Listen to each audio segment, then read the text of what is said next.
A very good evening once again. Thank you for joining us for the 10 o'clock edition of the UBC News Tonight. I am your news anchor. My name is Wadulo Arnold, and without further ado, let's get straight into the news. In our first story, the Deputy Speaker of Uganda's Parliament, Thomas Tayebwa, has been elected East Africa's representative on the Bureau of OSCP's EU Parliamentary General Assembly. This was at the 64th session of the OSCPS held in Luanda, Angola. Uganda's parliament has continued to stretch beyond borders, with the latest news of election of the Deputy Speaker, Thomas Tayebwa, as a representative of East Africa to the Organization of the African, Caribbean and Pacific States European Union General Assembly. The Deputy Speaker of the Parliament of Uganda, Honorable Thomas Tayebwa. Tayebwa, who was elected during the 64th session of the OSPS parliamentary meeting in Rwanda, Angola. And the major issues we shall be focusing on will be on implementation of the Samoa Agreement, which has replaced the Cotonou Agreement that had been running for over 20 years. We shall be engaging strongly with the European Union on issues to do with climate change, gender parity, energy transition, human rights, and peace and conflict resolution, and democracy, which are cornerstones of the international framework. Tayebwa will be representing Mauritius, Seychelles, Djibouti, Comoros, Uganda, Kenya, Tanzania, Rwanda and Burundi. But most importantly, I will be a voice of the Global South on these issues, whereby we shall ensure that indeed unfair trade practices and unfair trade restrictions which are coming from our big brothers in the European Union are negotiated on fair ground and on fair terms. And then also the issue of the energy transition, whereby the European Union has been pushing us so much, especially we from the Global South, the undeveloped countries, that we ditch our traditional energy methods. It's an issue where we must negotiate properly on transition clauses in as far as energy issues and renewable energy is concerned. Martin Peters Owino, a Kenyan member of parliament, hopes Tayebwa will ably represent their interests. Today we are so happy that we have elected our able Deputy Speaker of Uganda, Honorable Thomas. We know, following how he has been representing or deliberating in these sessions, he's a very forthright and decisive guy, and I know he's going to represent us well. Even though our partners may be taking this opportunity to divide us into region thinking we will be weaker, I think with him heading the East Africa regional section, we will be much stronger. And key among his pledges is to stand firm on issues regarding the African continent. Now, with Uganda being the chair of NAM, with Uganda being the chair of G77 plus China, and with this, it means that the issues that we must be looking at as a country are from an African perspective, not only from our country perspective. We want him to bring us together, first of all, communicate effectively, that we may discuss issues before it comes to the floor when we have the sessions. In Angola, Tayebwa was in company of opposition chief whip in Ugandan parliament, John Baptist Nambeshe. The OACPA EAU Assembly brings together an equal number of elected MPs from the African, Caribbean and Pacific ASCP states and members of the European Parliament. Robert Onyango, UBC News.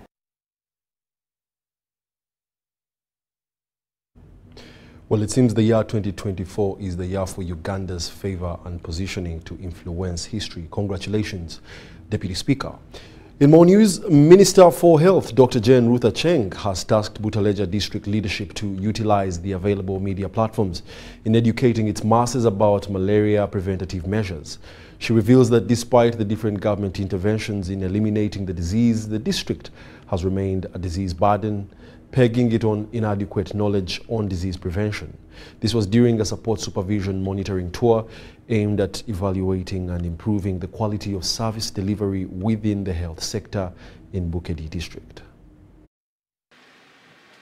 In attempt to strengthen the quality of healthy services in Bukedi sub-region, the Ministry of Health has kicked off support supervision visits in a number of healthy facilities in the sub-region. While in Butaleja district, the team visited 7 healthy facilities that include Busolwe Hospital, Budumba Healthy Center 3, and Mazinansa Healthy Center 3, among others, purposely to assess the quality of service delivery in the health units.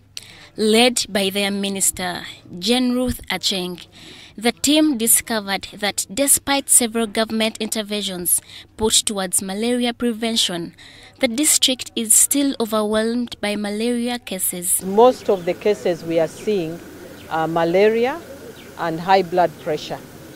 And this tells you that the prevention system is still a little weak and needs to be strengthened.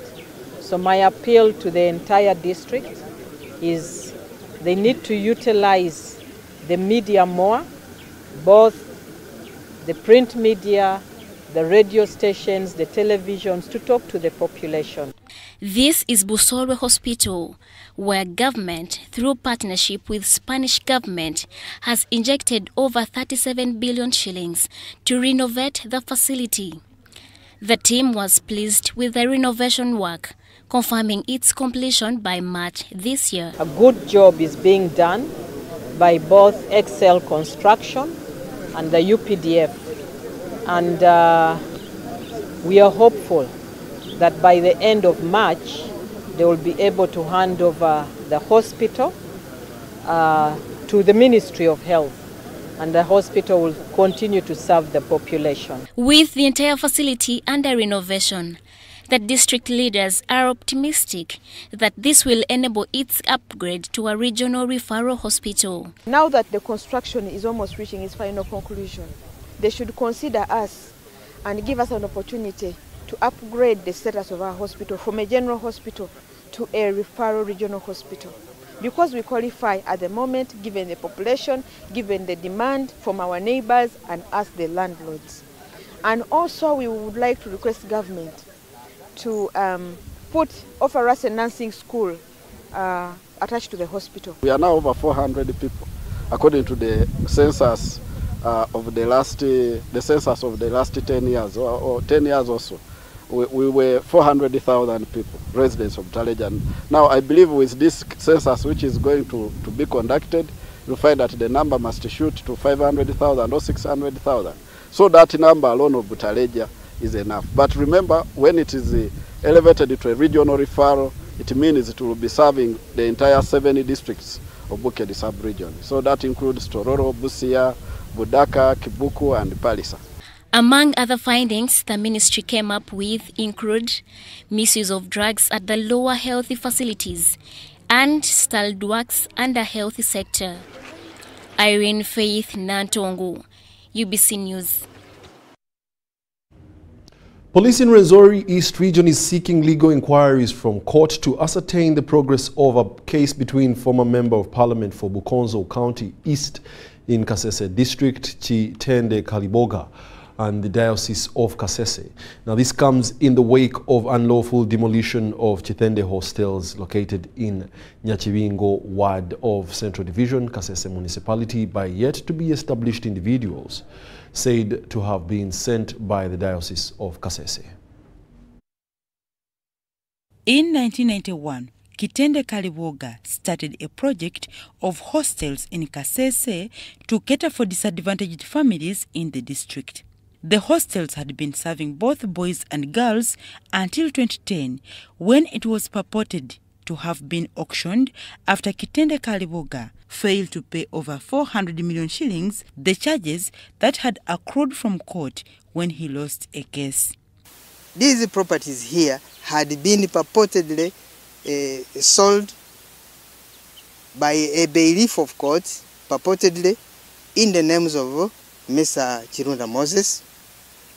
Now, since he is a bailiff of court, we were able to reach him. And when we reached him, he categorically denied, first of all, knowledge of having ever even known that there exists a place called Kitende Boys and Girls Hostel in Kasese district. He did not know. But secondly, he denied categorically that he has never even stepped in Kasese just to undertake an auction, public auction or private. The documents tell us the judgments of court show clearly how Kitende lost these properties. We have talked of public selling by public auction. He lost the properties. He lost the hostels at Kasese Kievambe Road. So he actually didn't own those properties, but he's been forcing himself onto those properties. According to the Vicar General of the Diocese of Kasese, Reverend Father Landers Wambale, it is on record that Kitende Kaliboga lost the case and the properties in question were attached. So the RDC was informed, the police was informed, the local council leaders were informed, and so the diocese reacquired its property. Again, that was after another judgment that had been made regarding the trespass of Kaliboga Apollinaris. In this regard, a legal team from Kitende Kaliboga, the former Member of Parliament for Bukonzo County East in Kasese District, has threatened to sue the Catholic Diocese of Kasese for unlawful demolition of Kitende hostels located in Nyakabingo Ward of Central Division, Kasese Municipality. This said that the act of demolition was unlawful and a civil suit is being prepared against the Diocese of Kasese. As a legal team with my colleagues, we are preparing a civil case. We are preparing a civil case against those people who are involved so far. From the unverified information that I have, I hear the land officer of the Diocese of Kasese has come up to claim responsibility for the demolition. Human rights activists in Kasese have also condemned the act and called for police intervention. But also criminally, you're not supposed to go and demolish or attempt to evict someone without the required documents. So I think police has something to explain on that, The police spokesperson for Rwenzori East Region, Nelson Tumushime, says that investigations have already commenced. All I know is that statements were recorded from both parties in regard to the demolition that took place at Kitende hostels. We cannot start ruling out the outcomes, but let us leave that matter to the investigative officers. And maybe after compiling their file and taking them to court, that's when we shall know the truth.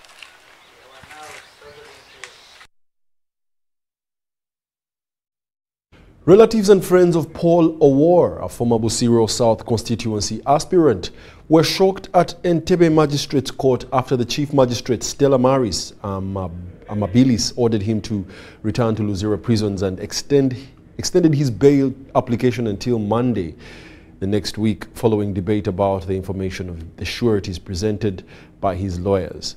Paul Owor appeared before court seeking bail application to charges of fraud, extortion, sale of the same land to more than 2 people, and impersonation, among other charges against him. Juko Ivan reports.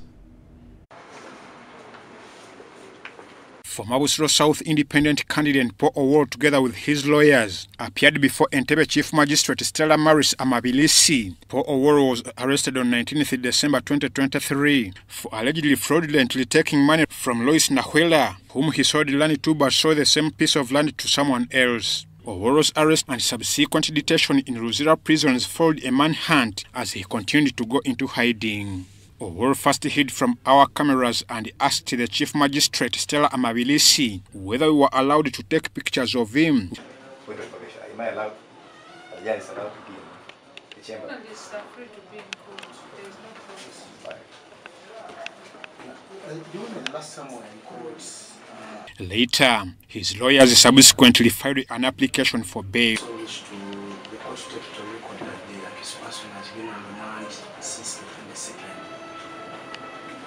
December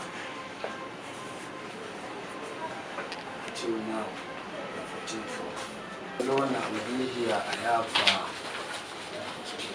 immunization cards for the children of the applicant. But now there's a. I have not disputed the issue that he has children. Where does it come from? Married together with the first surety. The first surety. But counsel, when they talk of marriage, what is marriage?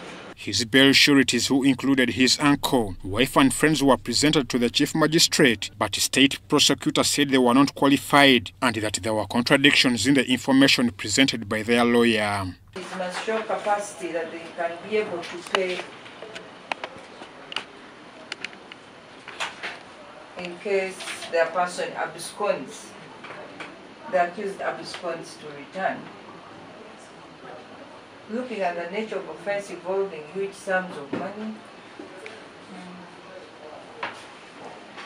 if these two, one is a baker and a stepmom and another of 27 years, they have no financial muscle to meet the obligation. The state prosecutor said it would be difficult for Paul Owol to appear in court since he has proved to be slippery in the past, and he also has charges of extortion and impersonation reported to various police stations. It's hard to get him to the extent that you have to use all security agencies in this country. A similar case of obtaining 210 million at Ginger Road by CRB. He has what? A similar case of obtaining money.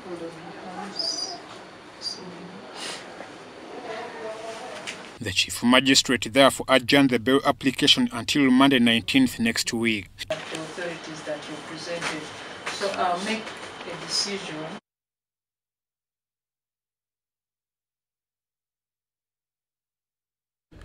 And in more news, 4-member community health worker teams in Uganda provide home visits and health management services for local communities. Limited funding prevents these workers from receiving regular and consistent supervision. And as we hear from our reporter Zahra Abigaba, limited, however, their supervision is, the impact of each team has enabled the country to achieve reductions in morbidity and mortality among children. Details in this report. Timothy Ndiwalana, a member of a village health team of Makai Zone, Namirembe Bakuli Parish, Rubaga Division, says he starts his day at 6 a.m. by visiting and reviewing community members who were ill the previous day, especially the elderly, expectant mothers and children. But what made Ndiwalana to become a village health worker? No any single day I regret doing this. I joined the VHT. It was a passion. I lost a sister when I was young, and I lost a sister because of negligence of health factors. So when I told myself when I grow up, I will study medicine. When I failed medicine, when I failed to study medicine, I went to Medicare and did my clinical medicine as a diploma. But after studying it, I realized that what I'm trying to prevent, I can't prevent it while I'm in that field. So I decided to go public, to go in public health, where I can save many. So I don't regret taking this path. I've saved many children. There are children who had even were at the verge of being paralyzed. But now they are healthy. When I look at them, I feel the vibe that I'm doing some good work. I'm saving lives. The major roles and responsibilities of village health team include home visiting, mobilization of communities for utilization of health services, health promotion and education. We have to ensure that people get all the health services they need. and we have to do mainly the preventive part of the system. We have to prevent people to get diseases. As you can see, this place is a ghetto, but our people are healthy. They spend less on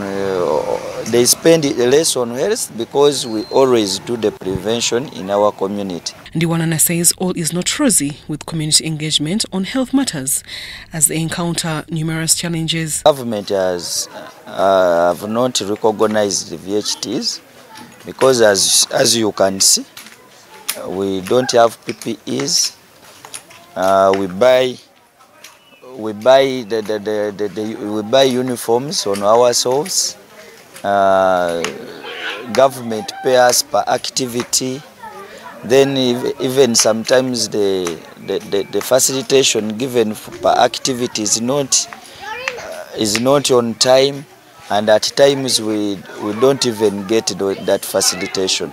Village health teams were established by the Ministry of Health to empower communities to take part in the decisions that affect their health, mobilize communities for their health programs, and strengthen the delivery of health services at household level. Ndiwalana, together with his team, says that government has not done enough on facilitating and recognizing them. The government will look into our work and see the big work we do, and at least put VHTs on payroll, and they start getting some little salary at least to motivate them and do their work daily. There is a gap between VHTs and health facilities in that they use you when they want you. And actually it is not their responsibility, though it is the government's responsibility. The Director of Public Health at the Ministry of Health, Dr. Daniel Chabainze, says government has integrated VHTs in the development and operational plans of the Ministry of Health and appreciated their numerous work. Entry point as our trusted teams. When we want to do interventions in a house, they help us lead us to the community because these are the people who are not, so they become the gatekeepers into our household entry point. Yes, that's why we think we are slowly integrating them in our health services. We've also developed policy guidelines in how we shall deploy them, how we train them, including working ways to how to motivate them. But are there guidelines that govern VHTs in the country? We have gotten VHT training charts, VHT SOPs. We've given how we teach them how to examine a person who comes to them, even if it's for malaria, even if it's to treating pneumonia. We've given them guidelines in how to record into registries people who they have treated. First of all, they need to be able to write. We've also given them guidelines in how to handle cases. For instance, in COVID, they were part of the teams that we were using to help us treat. So depending on the size of the villages, we give them supplies, and these guidelines have shown what does a VHT kit involves. They also support us in community engagement. What are our community engagement guidelines? So all these are aimed at using these teams to be able to get equipped, because we know that they are not formally trained in healthcare and health promotion, but these guidelines and the standards help us to make sure that they are learning and we can track their performance. In response to address some of the challenges VHTs face, the Permanent Secretary at the Ministry of Health, Dr. Diana Twini, says the Ministry of Health proposed some incentives to motivate the VHT members. We have over 100,000 in the country, actually over 150,000. They are more than our health workers in the country. Now, it was not possible to put them on a salary because of the budgetary constraint. But we are looking at also other alternatives. Like at parish, if we introduced at least 2, instead of looking at village level.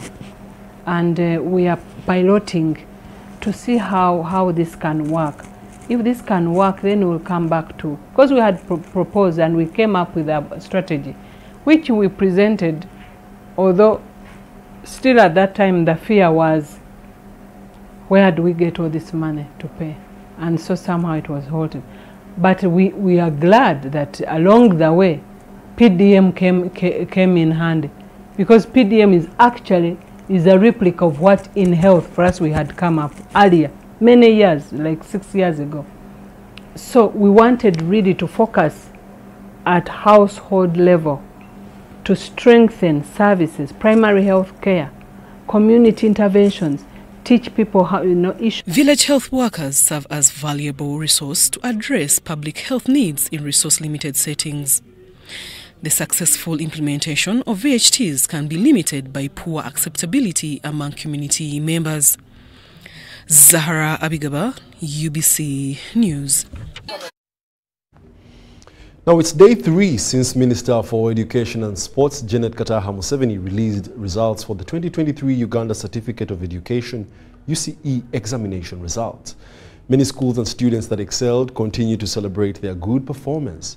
UBC TV visited some schools where it found most students and school administrators still jubilating.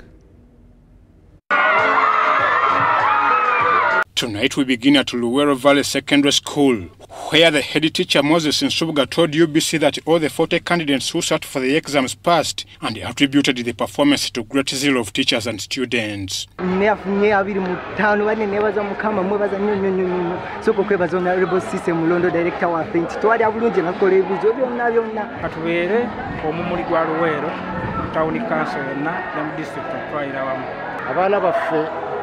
abasinga bayitidde mu ddaala erisooka n'eryokubiri.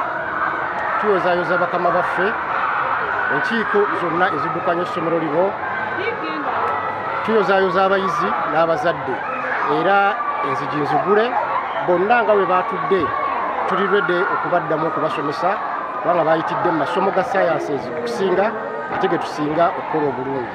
At Brixton Senior Secondary School in Watuba Wakiso District, out of 29 students that sat for the 2023 UCE examinations, 10 got first grade. I thank my teachers for everything they have done for us. I thank our head teacher because she has been a mother to us.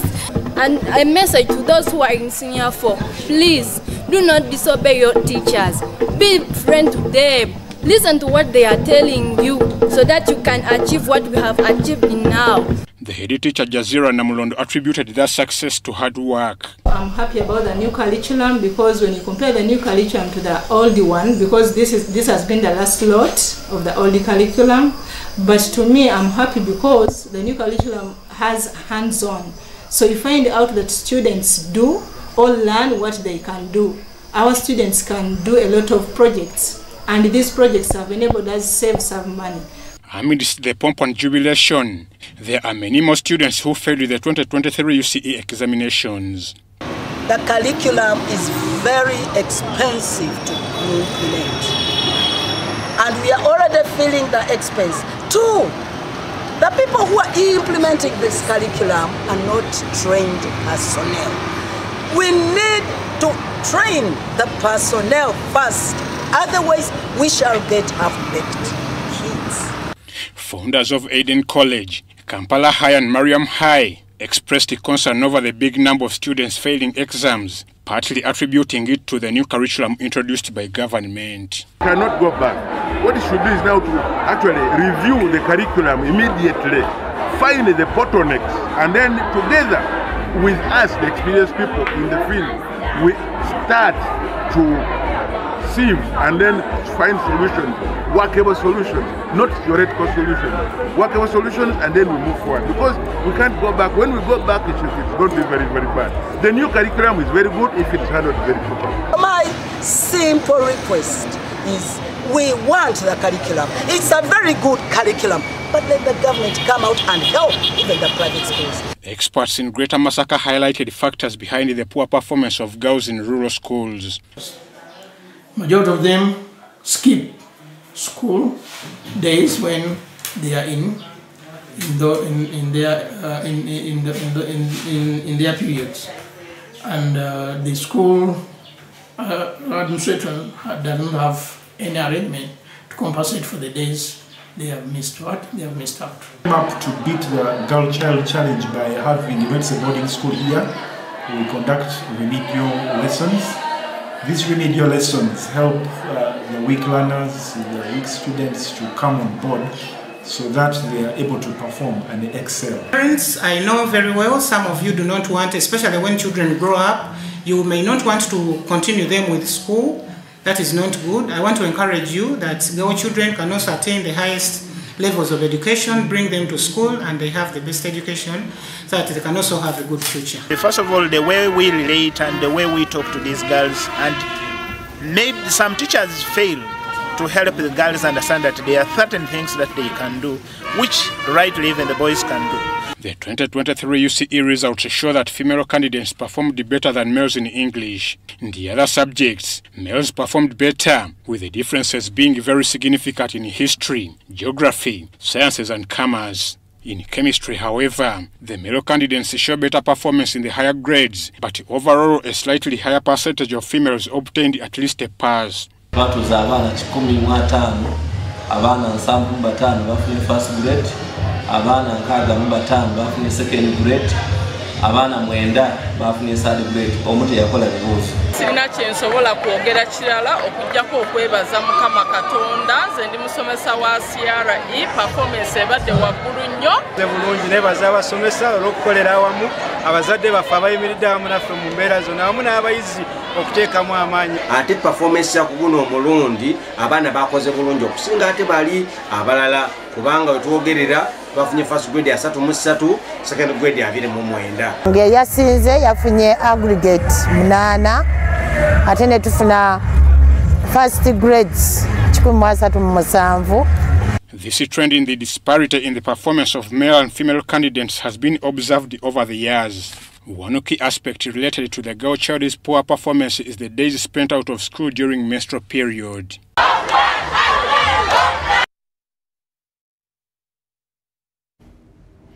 And in more news, in a surprising way, there has been celebration at Bwera Hospital in Kasese district as one mother safely delivered triplets. Now, according to the hospital administrators, all the 3 babies and the mother are doing well.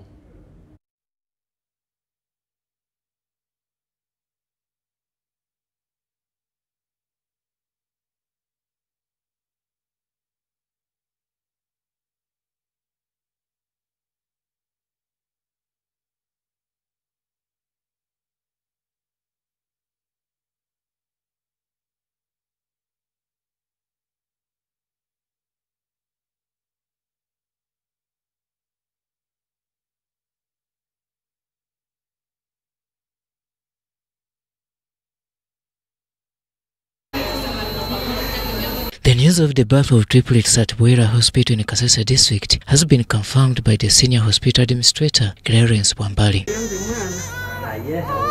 These children will manage the 3 children is by God's luck and by God's grace. According to Judith Agaba, a senior midwife at Bwera Hospital, all the 3 babies are in good condition. So the first baby was born with a weight of 1.365. The second baby, Nakat, was born with a weight of 1.465. The third baby was born with a weight of 1.30. In fact, more so like the middle baby is slightly bigger than the rest of the baby. For the father of the triplets, this came as a surprise to him. Those that can manage to give, they can help them because these are Ugandan children. They are Kasese born. They are still going to remain here. You never know. These are MPs of the next, the doctors and nurses of the next generation. Despite the good news, Mr. Mupango, who is a boda rider, is worried about the triplets and family upkeep since his motorcycle is down.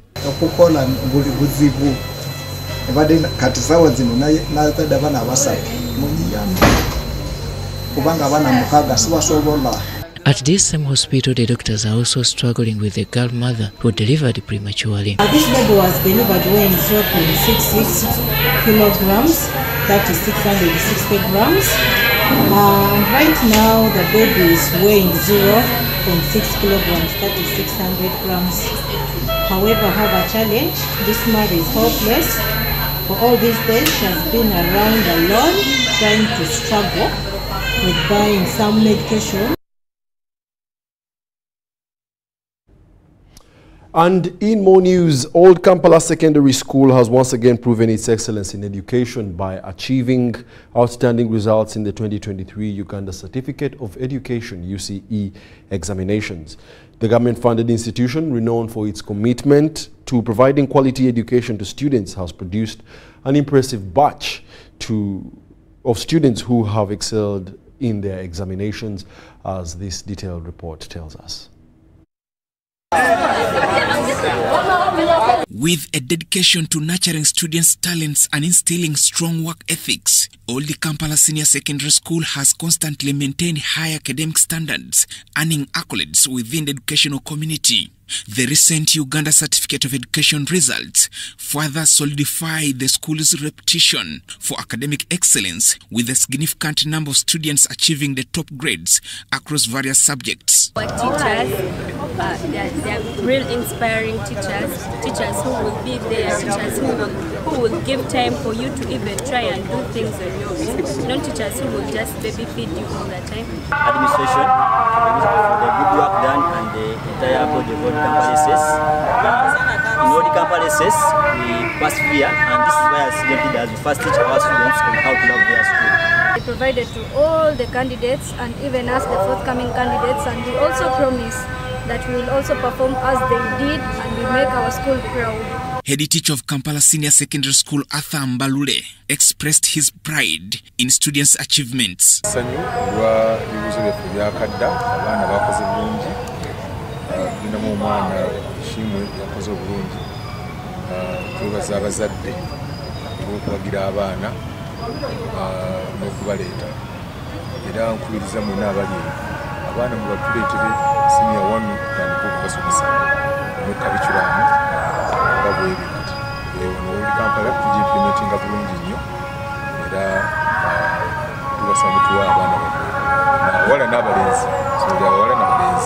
The school administration has attributed this success to its holistic approach to education, which not only focuses on academic excellence, but emphasizes the importance of character development and critical thinking skills.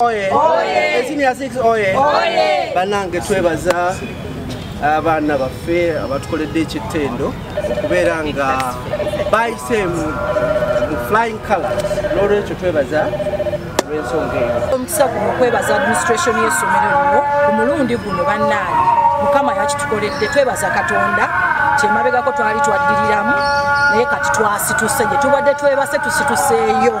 Joseph Oko and Sudat Kai, UBC. School directors, head teachers, students and parents in Luwero district are in a celebratory mood for remarkable improvement in the performance in last year's UNEB Uganda Certificate of Education exams that have seen the district ranked 4th best in the number of first grades attained. Luwero district got 2,145 first grades and were only battered by Wakiso district with 12,411 first grades, Kampala district in second position with 5,931 first grades, and Mukono, which came third with 5,532 first grades. Details in the report.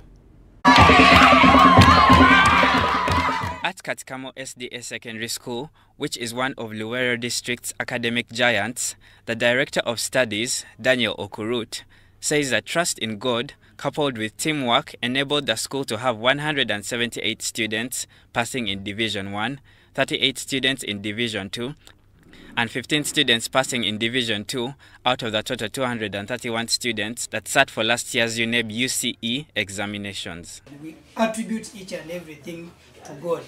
Number 2, we have a team of administration led by our head teacher, Mr. Dayo Po. He's an excellent team leader and a team player who has led us in the previous 2 years, and things have turned the tables upside down and we are achieving that. And I cannot fail to take the gratitude of the committed staff. It is a real team. We have a team of teachers that work tirelessly to ensure that our students get the best of everything that God has prepared ahead of us. David Senkungu Balaba, the headmaster of Luwero SS, located in Luwero Town Council along the Kampala-Gulu Highway, appreciated the founding body, the body of governors, and government for the support, which enabled the school to have 51 students passing in Division 1 and 79 learners passing in Division 2. We thank the Board of Governors, we thank the Ministry of Education, the Parents Teachers Association, the foundation body, that's the Church of Uganda, that has really supported us in all aspects. We also thank the parents, not necessarily on the committee, the executive committee, but the parents who have entrusted us with their children, and the learners themselves. They have been able to give a conducive environment to the other candidates who have been able to score highly. Destiny Christian High School headmistress Zakumunda Constance Karamaji has been so elated for the school's good performance in last year's UNEB UCE exams, which she attributed to the God-fearing candidates. And we want to thank God for this success. First of all, we want to thank, on behalf of my colleagues, I want to thank the Almighty God, I want to thank our directors, I want to thank the big team of teachers and non-teaching staff or support staff who have really done a great job towards this success. We really thank God for that. Luwero SS's Titus Katumba, who scored 9 aggregates in 8 subjects, says he wants to be a medical doctor. For BCM stroke ICT, and I want to be a medical doctor in the future as my career. All school managers interviewed revealed that they are very ready to implement the Ministry of Education's new competence-based curriculum for lower secondary schools. Mashamiro Victor, UBC News. Farmers across the country have been encouraged to form cooperative societies so that they can capture more markets for their produce. The Undersecretary Ministry of Agriculture, Animal Industry and Fisheries, Ronald Segawa, says that farmers need to speak with one voice through cooperative societies in order to access both local and international markets. We have a detailed report. The Undersecretary, Ministry of Agriculture, Animal Industry and Fisheries, Ronald Segawa, says the issue of inadequate market for agriculture produce can be addressed, but not by any individual farmer. Then, the last one, among the many things, is the market. I've not seen a training of farmers where they have not raised the problem of market. Maybe this one has not raised it. Market. Mr. Ronald Segawa was presiding over the closing ceremony of a 5-day training workshop to improve stakeholders' understanding of the food system, a case in dairy and maize valley chains. The function was held at National Farmers Leadership Center, Kampiringisa, in PG District, where Mr. Segawa also encouraged farmers to continue embracing commercial farming by focusing on quality seeds and breeds. If we don't get the right seed, don't get the right breed, then we have started from a shaky foundation. That's the cardinal point. No matter how much we feed the animal, if its genetics is inferior, you are wasting your time.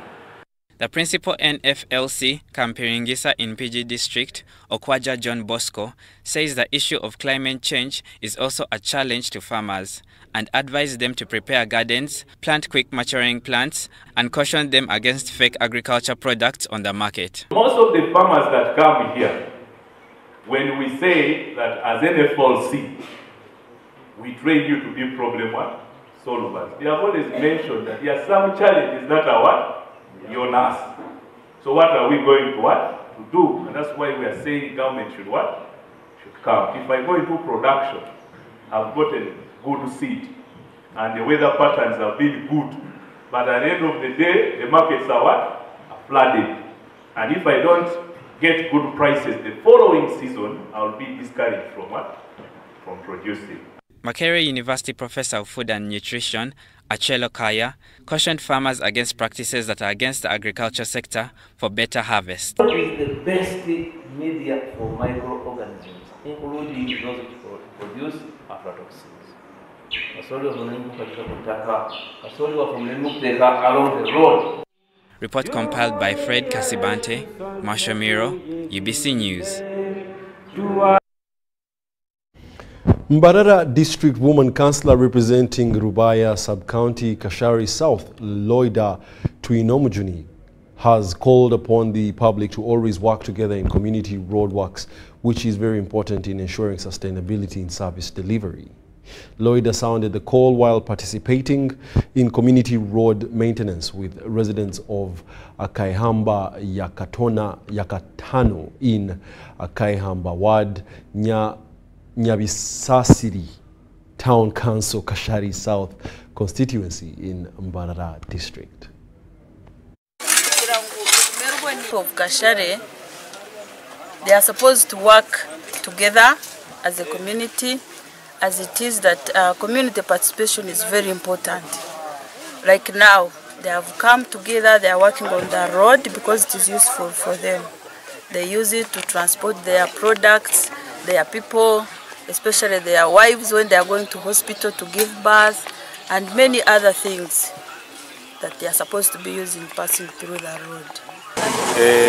Achikwatirira n'orugutoro wakiyamba ka katano urugutoro n'orugutoro w'amani connectinga Kashonji, connectinga Ribindi, connectinga Rukumba kusachinshamu urugutoro rwenda tusasa munonga ahabukuba akwatira n'amatungo n'abashubuzi be ba produce n'ebihingwa tubitakinye muhanda ahabukuba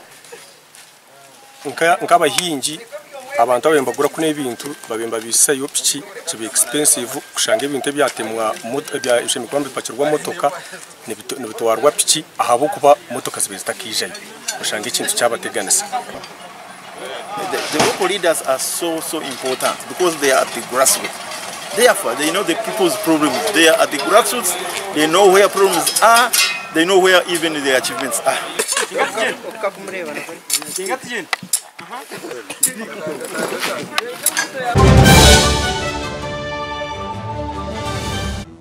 Fred! Osmosis. Freddy! Fred Dollar, my boss, CEO Inojo, the general of generals, the conqueror of conquerors, the first and the final, the sky above the skies, the promised land, the terms and the conditions, the international king crocodile, the source of the Osmosis. the Nile. I don't have money today. Just take a polite loan of 200k to stock my shop. The signs and symptoms of success. The bank commander, not the bank teller. Why hassle for a loan when you've got MTN Momo? We're sorting it. Use the Momo app or dial *165*5# for all quick loans. Choose from the different loan options from our partners and get one that works for you. Together, we're unstoppable. The Ministry of Lands, Housing and Urban Development will showcase the performance of the USMID program through a documentary on UBC TV on the 19th February 2024 at 9:30 p.m. and 20th February at 7:45 p.m. showcasing infrastructure development in municipalities in Uganda.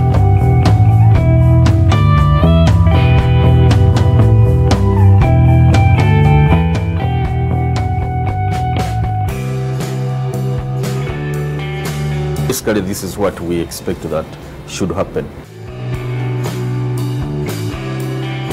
Like in this area where we are standing, there was a latrine here. We were able to get funding, and we want to thank the government of Uganda, especially His Excellency the President of the Republic of Uganda. Don't miss the USMID documentary on UBC TV, Inspiring Uganda.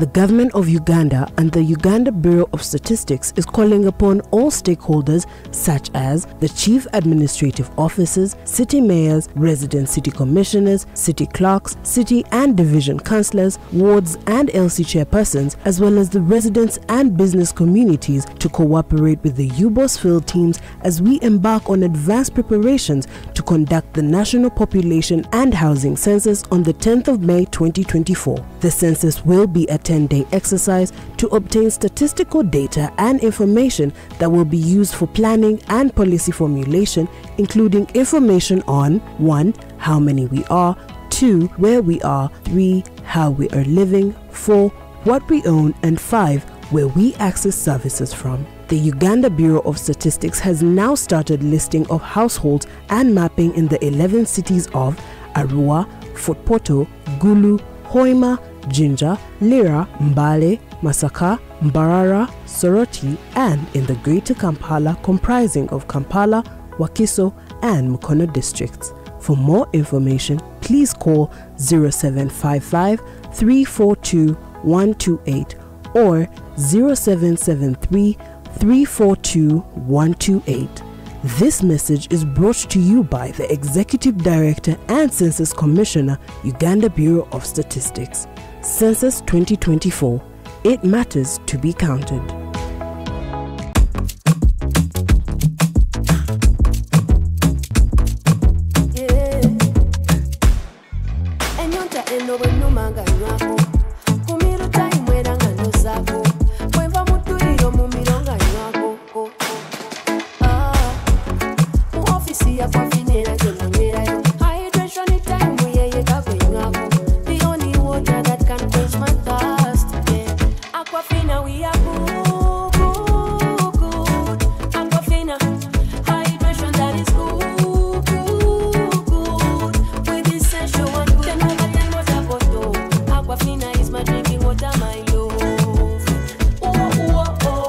In the production process of Aquafina, we expertly filter every drop, providing clear and perfect tasting water to help you keep hydrated with the added benefit of minerals. Aquafina is bottled by Pepsi Cola International in Uganda and is available at only 1,000 shillings.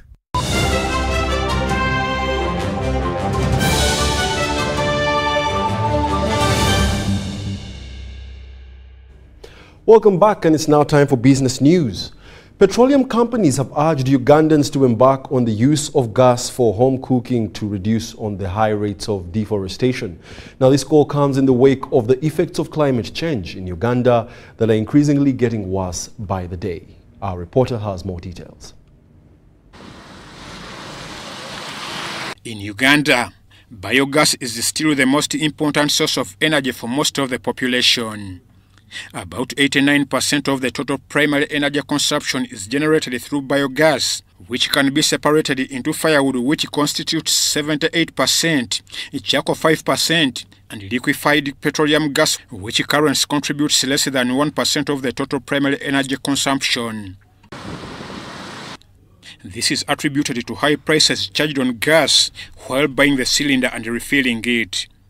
Vivo Energy has called upon its customers to embrace the use of gas, since it is a key in conservation of the environment. Due to the education of it, I think we sit at less than 2% within urban areas, but it is on the rise, which is a good thing for our country because we get to conserve our trees. Yes. However, companies engaged in petroleum and gas sector say the population must abide with the expenses since Uganda has limited gas. In the gas business, there's the safety side of it. That safety section of it will create a certain premium price for us to guarantee that those safety standards are maintained. The type of metal used, the way the gas is handled, the way it is additivated so that it is the best product for you. So yes, in as much as you may have a few differing prices, but what you want to do is get shale gas because it's safe for you and your family. And creating that premium product requires that we keep the highest of standards in order to produce the gas program. Other participants had this to say over the same concern. A loyalty platform that Shell has put together to be able to reward all customers, irrespective of what you consume at Shell. Whether you put in fuel or buy any commodity or any product at Shell, we're still giving you a platform where we're able to reward. Vivo Energy's Managing Director John Grobella rewarded the participants with the 2 motorcycles and the car while ending the 3rd Club Shell promotion. It was a real journey which we actually promote our quality products, not only from the fuel side, by lubricants and even our shops and our QSR partners which we have. We went past our expectations. We had more people joining this program than anticipated. Ivan Juko, Susan Nabugudi for UBC. Fred! Osmosis. Freddy! Fred Dollar, my boss, CEO Inojo, the general of generals, the conqueror of conquerors, the first and the final, the sky above the skies, the promised land, the terms and the conditions, the international king crocodile, the source of the Osmosis. Nile. I don't have money today. Just take a polite loan of 200k to stock my shop. The signs and symptoms of success. The bank commander, not the bank teller. Why hassle for a loan when you've got MTN Momo? We're so tingy. Use the Momo app or dial *165*5# for all quick loans. Choose from the different loan options from our partners and get one that works for you. Together, we're unstoppable. Hi, my name is Dennis Masindo Nyango, former Uganda Cranes captain and goalkeeper. My kind of a tank at home is a Crest tank. I use it at the farm and at home. I recommend it for everyone.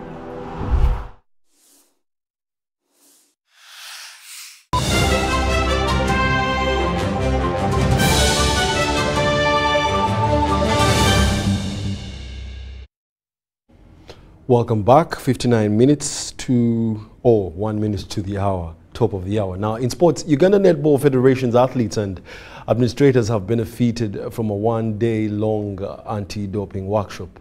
It was organized by Uganda Olympic Committee's Medical and Anti-Doping Commission. Such workshops that will benefit all federations, yes, come at a time when Uganda's global success in sports has raised questions with the World Anti-Doping Agency classifying us as Class B. As the world continues to lobby for free and fair sport, Uganda Olympic Committee and government have started interesting stakeholders into anti-doping lessons. What prompted this was the increasing number of doping cases that are coming up in the various sports, because people want to gain an advantage over the other players in participation and in excellence.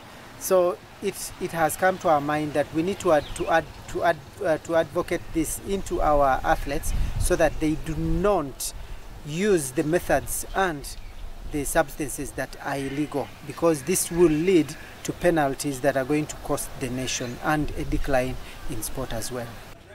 The latest to benefit have been athletes and officials from Uganda Netball Federation. Because in most cases, whenever we get out there for games, they just come and call us like to deal with the doping, whereby most of the players, they don't have much idea or knowledge about this. Sometimes even it can scare them. At least today we have really got a lot, and we have really got a lot of knowledge how to deal with it. In case if one has been called for anti-doping, this now we know the steps or whatever is being going to carry on in this process. Focus was on the anti-doping rule violations, like what exactly doping is, knowledge about the prohibited substances, plus how one becomes guilty. Let's all become compliant by learning, then also to the media to pick interest on this education, because it's very, very important that it goes out to the public. Where we young children below the age of 18 that are more guided by parents. So sometimes we give some of these substances without knowing that they are prohibited. Federations like rugby and swimming have benefited from such workshops, with the Federation of Motorsport in Uganda expected next, and many others in the queue. Plans are on to save Zone 5 countries like Uganda the burden of sending samples to South Africa and Qatar, with Kenya the likely home for a World Anti-Doping Agency certified laboratory.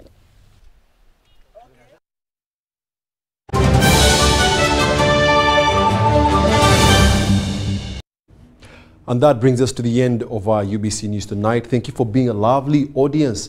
I'm your news anchor, Wadulo Mark Arnold. Stay tuned for more programming on UBC TV. Good night.